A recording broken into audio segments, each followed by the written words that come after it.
When it comes to access ports and trunk ports, these terms are mutually exclusive. A Cisco switch port can be either an access port or a trunk port. It cannot be both, and you're about to see exactly why. Because access ports belong to one and only one VLAN. It's a phrase we're going to come back to a couple of times in this section. One and only one VLAN, and an access port literally cannot trunk. And you can see the VLAN membership of all your access ports with show VLAN or show VLAN brief. And let me line that up for you. I've got show VLAN brief here, and you can see I've got a couple of empty VLANs there, 20 and 30, that we might just be using later. We've got the other 4 default VLANs there at the bottom. And right now, all of our ports are in VLAN 1. Haven't changed a thing. Or have I? Let's talk about this trunk ports for a second. Trunk ports belong to all the VLANs. That's how they handle being a trunk. And as you'd expect, they can trunk.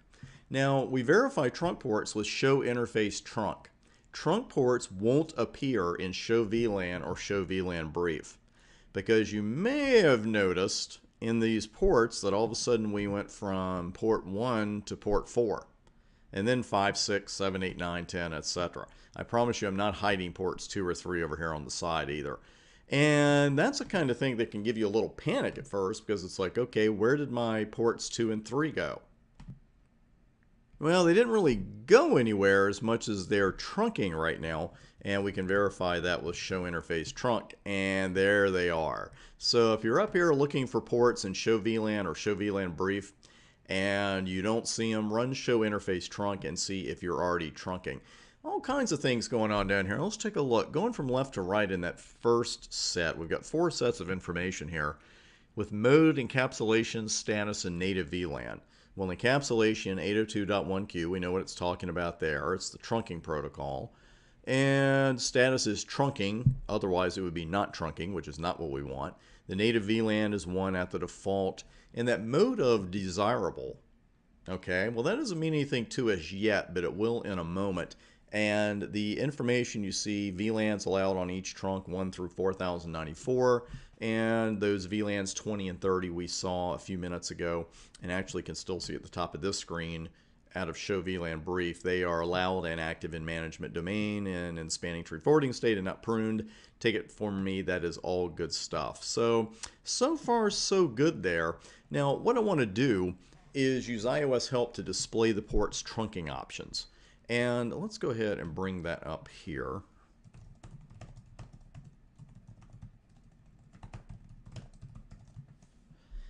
And let's see, we have access, dynamic, and trunk here. Now on some other switches, you might see .1q tunnel and private VLAN options, and we're not working with those anyway.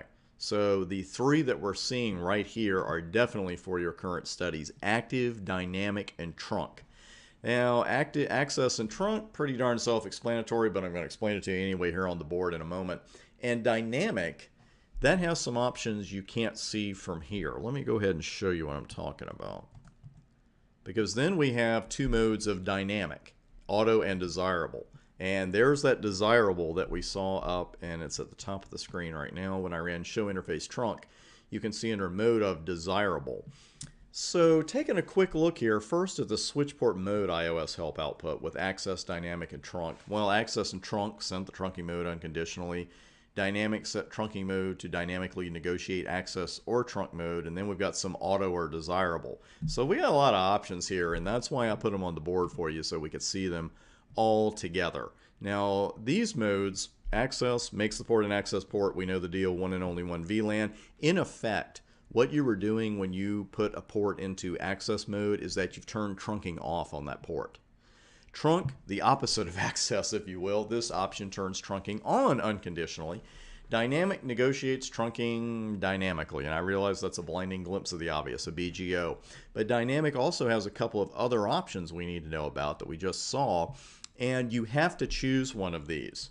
And just a quick reminder, when you're using iOS help to see your next options and you do not see CR right here, that means you have an incomplete command right here. You've got to enter something else. Because if I backspace and then try to enter switch port mode dynamic as a command, it's going to tell me point blank, incomplete command.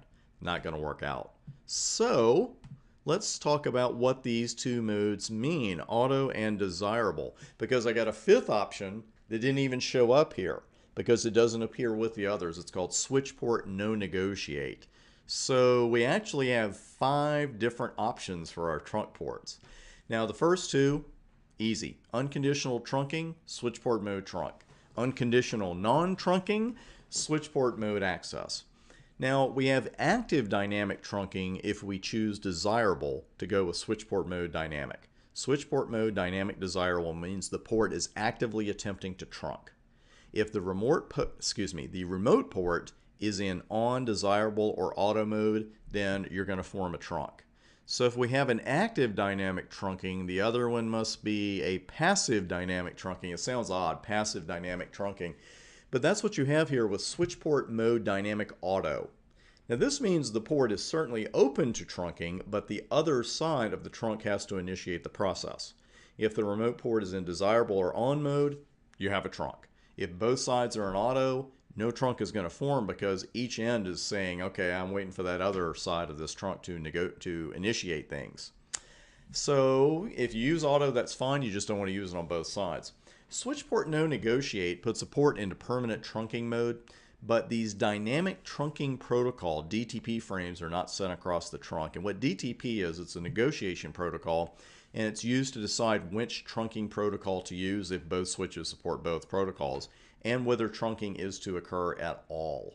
So it's a little less overhead if you're knocking out those DTP frames. Now here's what I was talking about a while back when I said, you may have created a trunk without even knowing any of this stuff, because you might not even know the trunking protocols existed when you did it. You might not even know the modes existed when you did it. We have a trunk between 2 switches in our lab right now, actually several trunks between several switches in our lab right now, and I did not enter a single command to make any of that happen. And you're going to see exactly how coming up next.